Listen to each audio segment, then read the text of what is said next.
Hi guys, unemployment एक ऐसी समस्या है जिससे वर्ल्ड की ज्यादातर कंट्रीज परेशान रहती हैं।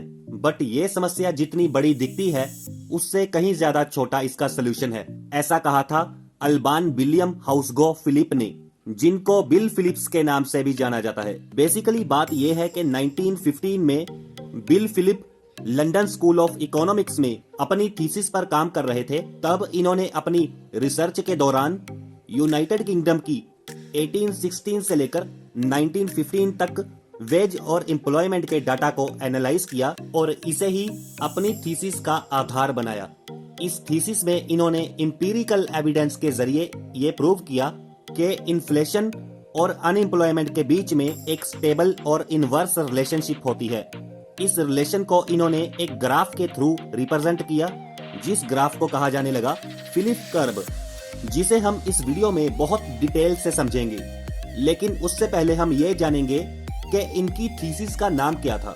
तो इनकी थीसिस का नाम था relation between unemployment and the rate of change of money wage rates in the United Kingdom 1861 to 1965। चलिए अब देखते हैं फिलिप कर्व को। यहाँ पर इस ग्राफ में हम ब्लू कलर में हाईलाइटेड अनएम्प्लॉयमेंट की परसेंटेज को देख सकते हैं। बेसिकली यहाँ पर एक्स एक्सिस पर परसेंटेज ऑफ अनएम्प्लॉयमेंट है और वाई एक्सिस पर rate of inflation. Bill Phillip ने अपनी इस एक्सप्लेनेशन में कहा कि अगर हम अपनी इकोनॉमी में इन्फ्लेशन को थोड़ा इंक्रीज करें तो उससे हम अपनी इकोनॉमी में अनएम्प्लॉयमेंट की परसेंटेज को कम कर सकते हैं। और इतना ही नहीं, अगर हम इन्फ्लेशन की वैल्यू को बहुत ज्यादा बढ़ा दें तो अनएम्प्लॉयमेंट की परसेंटेज को काफी ज्यादा कम किया जा सकता है।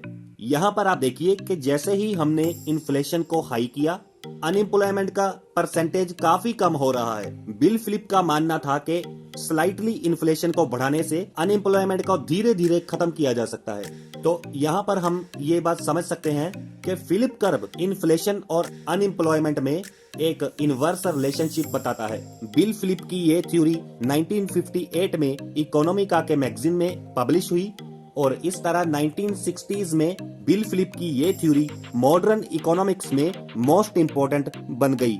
बट 1917 की शुरुआत में दो अमेरिकन इकोनॉमिस्ट मिल्टन फ्रीडमैन और एडमंड फेल्प्स, इन दोनों ने बिल फिलिप की थ्योरी को चैलेंज किया और फिलिप कर्व को चैलेंज करते हुए कहा कि ये थ्योरी सिर्फ शॉर्ट टर्म में ही काम आ सकती है, क्योंकि इन्फ्लेशन को बढ़ाकर आप ज्यादा देर तक अनएम्प्लॉयमेंट को लोअर लेवल पर नहीं रख सकते और अल्टीमेटली लॉन्ग टर्म में अनएम्प्लॉयमेंट रेट बढ़ना शुरू हो जाएगा। और इसके पीछे का रीजन भी इन्होंने बताया। इन्होंने कहा कि अगर इन्फ्लेशन बहुत ज्यादा हाई होगा तो लोगों के खर्चे बढ़ेंगे। ऐसे में आज नहीं तो कल लोग हायर वेजेस की डिमांड करने लगेंगे और कंपनीज एकदम से सभी की सैलरीज नहीं बढ़ाएंगी, तो कंपनी अपने वर्कर्स को कम करना शुरू कर देगी और इस तरह अनएम्प्लॉयमेंट रेट है जो वो वापस से नीचे आ जाएगा। और जिस रेट पर अनएम्प्लॉयमेंट रेट है जो वो स्टेबल होगा वो है नेचुरल रेट, या फिर कहें नेचुरल रेट ऑफ अनएम्प्लॉयमेंट। तो हमें ये समझना भी जरूरी है कि नेचुरल रेट ऑफ अनएम्प्लॉयमेंट आखिर है क्या।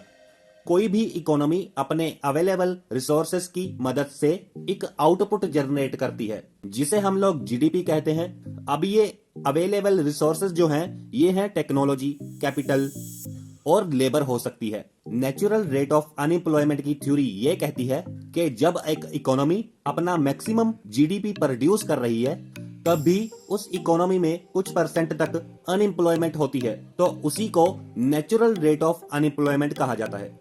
इसका मतलब ये हुआ कि लॉन्ग रन में आप इन्फ्लेशन को कितना भी बढ़ा लीजिए, वो नेचुरल रेट ऑफ अनएम्प्लॉयमेंट से कम नहीं जा सकता।